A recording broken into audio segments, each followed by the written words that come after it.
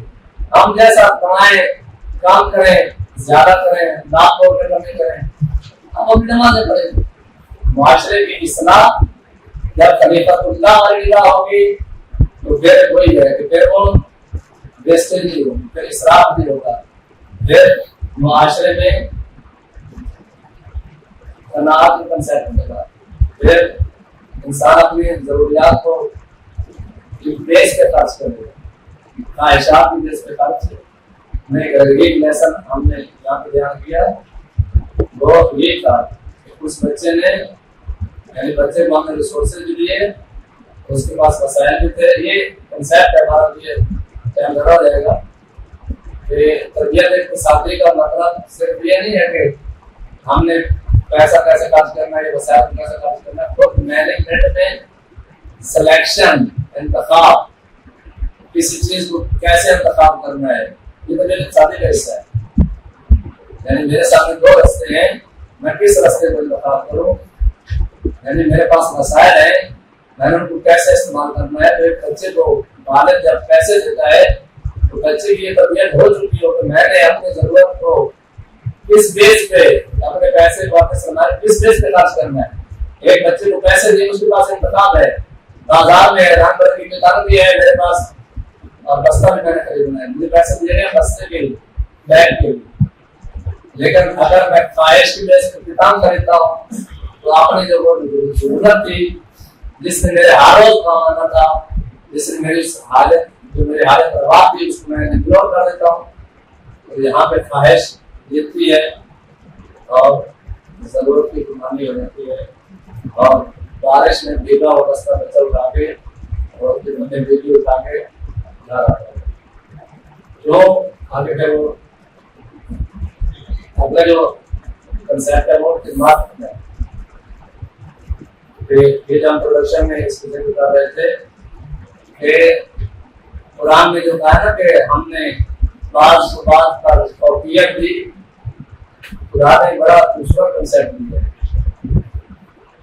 کام کرنے والے حتیٰ کہ اگر کوئی نائی ہے، کوئی معاشرتی اسٹیٹس کے حوالے سے کم اہمیت والا پیشہ ہے، دین یہ کہتا ہے کہ اس کا بھی اکرام ہے۔ اگر میں ڈاکٹر یا انجینئر ہوں اور ایک بندہ معاشرے میں وہ کام کر رہا ہے جو نسبتاً کم اہمیت سمجھا جاتا ہے، دین کی نگاہ یہ ہے کہ معاشرے میں یہ سارے افراد پروڈکشن کے اس کردار میں، کنزمپشن کے اس کردار میں اور ڈسٹریبیوشن کے اس کردار میں ایک ایسے، اگر میں مثال دوں ایک ایسے ٹریکٹر کی کہ جس کا ایک بڑا ٹائر بھی ہے اور اس کی پارٹی بھی ہے، اور اس دونوں کو ملانے کے لیے چھوٹے چھوٹے پرزے بھی ہیں۔ اگر ہم ان پرزوں کو نیگلیکٹ اور اگنور کریں گے تو یہ دونوں پارٹس آپس میں نہیں مل سکتے۔ معاشرے میں ہر کام کرنے والے بندے کی اپنی اہمیت ہے، بے شک وہ ظاہری اسٹیٹس کے لحاظ سے کم بھی ہو، لیکن دین یہ کہتا ہے کہ ہم نے تمہیں جو بات پر توقیت دی وہ نگاہ تقریب انسانیت کے ذہن میں ہے کہ جو بال کاٹ رہا ہے وہ ڈاکٹر صاحب کے لیے اتنی اہمیت کا حامل ہے کہ جتنا ڈاکٹر صاحب آپریشن روم میں کیا ہے اس کے لیے اہمیت ہے۔ اگر وہ تمہیں خوبصورت بنا رہا ہے تو تمہیں اس کو شکریہ ادا کرنا، اس کی بےعزتی نہیں کرنا، یا اس کو کیا اہمیت نہیں سمجھنا چاہیے۔ وہ تمہیں خوبصورت بنا رہا ہے، تم اس کی ایک اور ضرورت پوری کر رہے ہو، وہ تمہاری ایک اور ضرورت پوری کر رہا ہے۔ اگر معاشرے میں کوئی سبزی بیچ رہا ہے، اگر کوئی دکاندار ہے، کوئی کسی بھی شعبے سے وابستہ ہے، جتنے بھی مشاغل ہیں، خدا نے یہ ہنر رکھے ہیں، یہ صلاحیات کو مختلف خدا نے بنایا ہے، یہ نعمتیں خدا کی ہیں۔ تو اگر میں اس کو لے کے مغرور ہو جاؤں، نہیں، خدا یہ کہہ رہا ہے کہ تم امین الہی ہو، تم خلیفۃ اللہ ہو، تم رحمت الہی کے ذیل میں اپنی تربیت کرو، اور اکرام انسانیت کے تحت تقریب انسانیت کے ذہن میں یہ سارے مشینری پرزے ہیں، یہ جو آلات ہیں، بے شک چھوٹا سا بھی ہے، اس کی اپنی اہمیت ہے۔ اگر ہم اس کو اگنور کر دیں گے تو یہ معاشرہ چل نہیں سکے گا۔ تقلیم انسانیت کے ذہن میں یہ تینوں کمپوننٹس جب کام کریں گے اور ایک تربیت اقتصادی کی کمپلیٹ شیپ ہمارے سامنے رہے گی، اور وہ وہی ہے جو الہی تعلیمات کے ذہن میں ہوگی. اور اسی سے پھر جب ہم خرچ کریں گے تو ہم مبذرین بھی نہیں ہوں گے، مصرفین بھی نہیں ہوں گے، اور خدا کے وہ بندے ہوں گے جو انفاق اور حقیقی معنوں میں مراد منصوبوں کا مثال کر رہا ہے. دوسرے محمد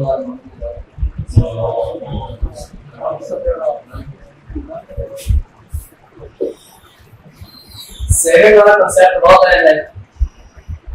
یعنی جب ہم نے اس کو خرچ کرنا ہے، یعنی ہم پہلے سنتے تھے کہ اگر سلمان فارسی جب سلاب آیا یا مطلب اس کی مسئلہ تھی، یعنی کہ وہ تھوڑا پاس سنا تھا لیکن باہر کی تھوڑی چلے گئے اور کہا کہ سادہ جو کچھ ہے یہ روایت ہوتی پڑی. جب سیونگ والے کنسرٹ پر رہتے کہتے ہیں سلمان فارسی سال بھر کی جو خرچ ان کا جب اس کو سیو کر دیتے تھے تو مطمئن ہو کے پھر جب خدا کی عبادت مصروف ہوتے تھے تو اس نے سوال کیا کہ یہ کیا ہے، یہ تو زہد کے خلاف ہے. تو وہاں پر سلمان فارسی نے جواب دیا کو خلاف. جب انسان اپنے رزق کے حوالے سے مطمئن ہو کے خدا کی عبادت کرے گا تو وہ ہر ٹینشن سے پاکیزہ اطمینان قلب کے ساتھ خدا کی عبادت. روایت وغیرہ سلمان فارسی سال بھر کی بچت کرتے تھے اور پھر اس کے بعد اطمینان کے ساتھ خدا کی عبادت اور باقی زندگی کے کاموں کو انجام دیا. اور اسلام کی تعلیمات اس کے خلاف بھی نہیں، یعنی اتنا انسان سے رکھے کہ اپنے روزمرہ کے جو اخراجات ہیں ان کو بھی ادا کرے، جو اس کے واجبات ہیں ان کو بھی ادا کرے، اور ان کو ادا کرنے کے ساتھ ساتھ سیو بھی کرے. اس کو خدا نہ خاصہ مشکل بن سکتے اس کے پاس پیسے، وہی اس کو معاشرے مسئلے پر اپنی اجتماعی ذمہ داری ادا کرنے اس کے پاس پیسے ہو.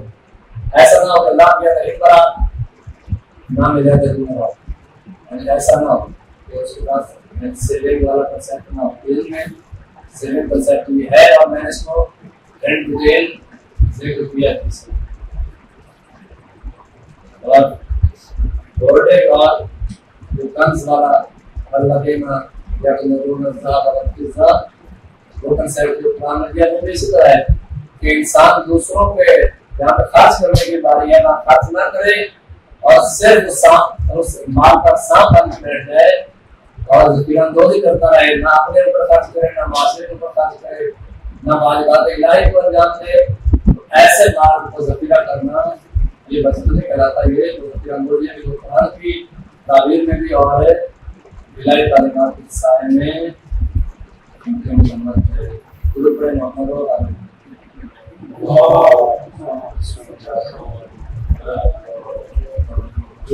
میں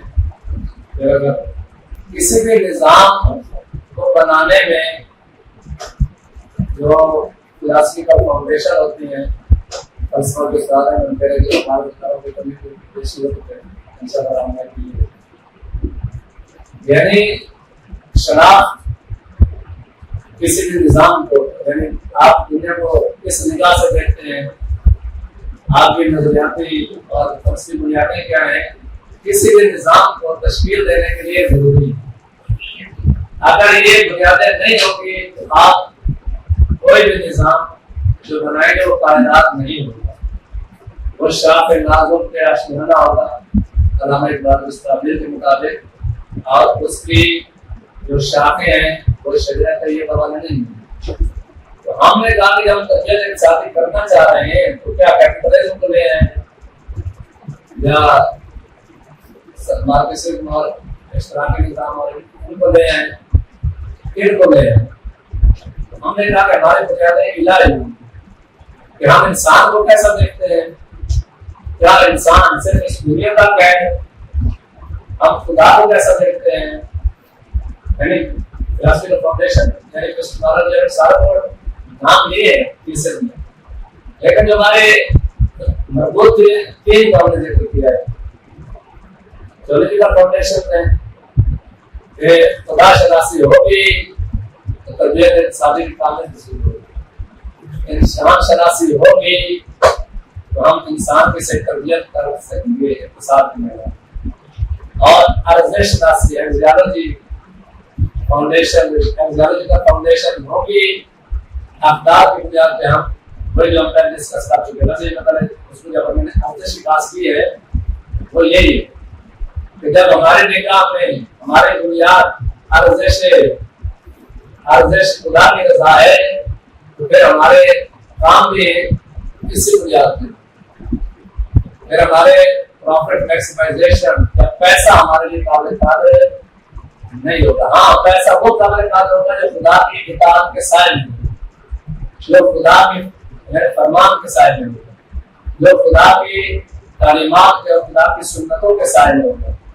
جو خدا شناسی والی ڈسکس کی ہے وہ یہ ہے کہ بعض اوقات انسان کو مال ملتا ہے لیکن وہ سمجھتا ہے کہ یہ میرے پر بڑا خدا کا فضل ہو رہا ہے، لیکن خدا کی سنتیں جو برکت کی سنت ہے، جو استدراج کی سنت ہے، جو امہال کی سنت وہ خدا نے دی ہے، یہ ساری سنتیں ذکر کی ہیں اس میں کہ ایسا نہ ہو کہ انسان کو مال مل رہا ہو اور وہ اس کی ازمائش ہو رہی ہو.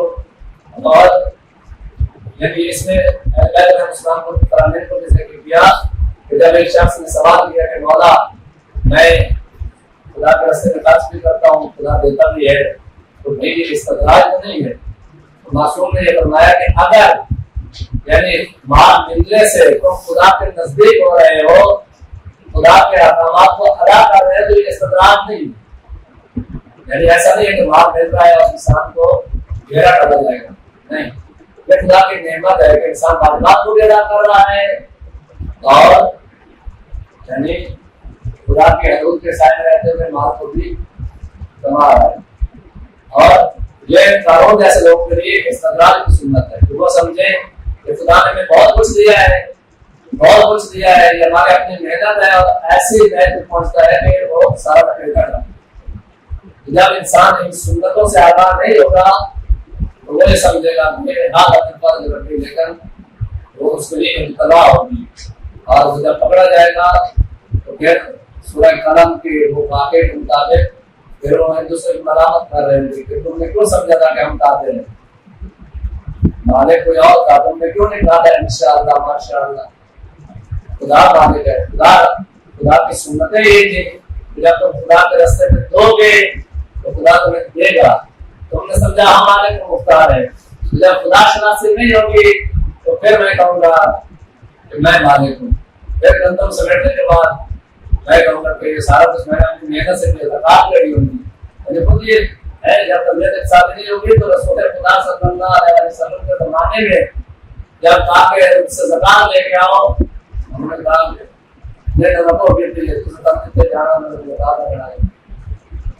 ہم نے اپنے محنت سے کمایا ہے.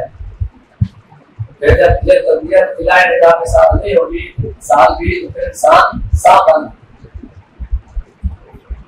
جب خدا کی ذات پہ یقین ہوگا تو پھر یہ انسان کہے گا میں خلیفۃ اللہ ہوں، یہ مال میرے رب کی امانت ہے اور میں نے اس کو وہاں خرچ کرنا ہے جہاں خدا کی ذات نے مجھے کہا ہے.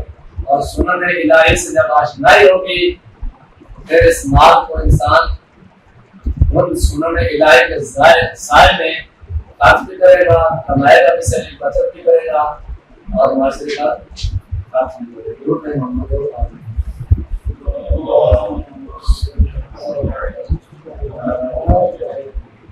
میں یہ پہلے ہم کو ڈسکس کر چکے ہیں، ارزش کو بھی ڈسکس کر چکے ہیں، انسان کے خلیفۃ اللہ نے بھی ڈسکس کر چکے ہیں اور خدا شناسی کو بھی. آداب ہمارے کیا ہیں؟ کچھ ہمارے آداب ہیں جو کاگنیٹو لیول کے ہیں. ہم چاہتے ہیں کہ بچے کو فیل کر دیا جائے، تفکر درست کیا جائے. پھر اسی بیس پہ ہم چاہتے ہیں کہ اس بچے کے اندر جوش و جذبات افیکٹڈ، یہ تو میں نے ڈسکس کیے. جو دوست ایجوکیشن سے وابستہ ہیں وہ جانتے ہیں کہ عموماً جو ایک تھیوری یا ایک لرننگ تھیوری کے طور پہ قانون کی ٹیکسانومی بیان کی جاتی ہے اور یہ اس کو کی گرائشی اور رفتاری کے تحت ڈسکس کیا ہے. ہم جب دیکھ رہے ہیں ہم چاہتے ہیں کہ بچہ عمل کرے. یہ عمل خود بخود نہیں آئے گا. اس عمل کے پیچھے شناخت بھی ہوگی اور اس عمل کے پیچھے انگیزہ جوش جذبہ بھی ہوگا. یہ دونوں عامل ملیں گے تو عمل کی صورت میں ہمارے سامنے چیز پیش آئے گی. کوئی بھی عمل ان چیزوں سے خالی نہیں ہو سکتا. اس لیے ہم مثال دیں جو تعلیم تربیت میں بھی دی جاتی ہے کہ اگر ہم چاہتے ہیں کہ بچہ باعمل ہو کے ہمارے سامنے آئے, ہنرمند ہو اور کام کرے اور یہ ساری چیزیں آنے چاہیے, تو اگر ہم کمپٹیشن نہیں دیں گے, افیکشن نہیں دیں گے, تو عمل کبھی بھی سامنے نہیں آئے. اس کی مثال ہم اگر لیں گاڑی والی, کار والی, اگر کار کی بیٹری اچھی ہو لیکن اس کی لائٹس اچھی نہ ہو, سپیڈ اس کی زبردست ہوگی لیکن کیونکہ بینش نہیں ہے, اس کی شناخت نہیں ہے, پھر وہ کسی کھائے میں جا کے گرے. اور اگر اس کی لائٹس اچھی ہیں, شناخت اچھی ہے, معرفت تو زبردست ہے لیکن انگیزہ نہیں ہے, جوش و جذبہ نہیں ہے, تحرک نہیں ہے, اس کو ہم اس طرح سے آج رکشن نہیں کرے آسمان کا بڑا بھی نہیں دے. یعنی اگر یہ سارے کمپوننٹ نہیں ملیں گے تو عمل نہیں صورت میں سامنے. گاڑی کی, کار کی بیٹری بھی اچھی ہونی چاہیے, کار کی لائٹس بھی اچھی ہونی چاہیے, پھر اس کی جو موومنٹ ہے وہ پرپس فل ہوگی. ورنہ اگر بیٹری زبردست ہو, باقی کی زبردست لیکن پھر کسی کھائے میں جاتی ہے, اور اگر لائٹس زبردست ہو, بیٹری نہ ہو, پھر اس کی حرکت نہیں ہوگی. یہ دونوں کا انٹریکشن ہوگا تو ایک سائیکل موٹر میں ہمارے سامنے آئے گی اور وہ عمل کی صورت میں.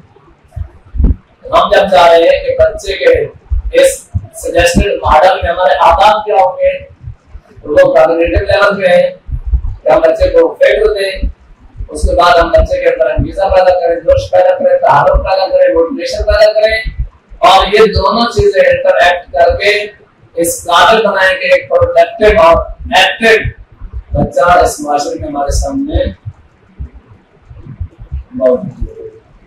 یہ اس کے آداب تھے جن کو ہم نے یہ پرپوز ماڈل ہے جو ہمارے اس قسم کا بنیادی اور نتیجے کی صورت میں ہم نے اس کو دیا.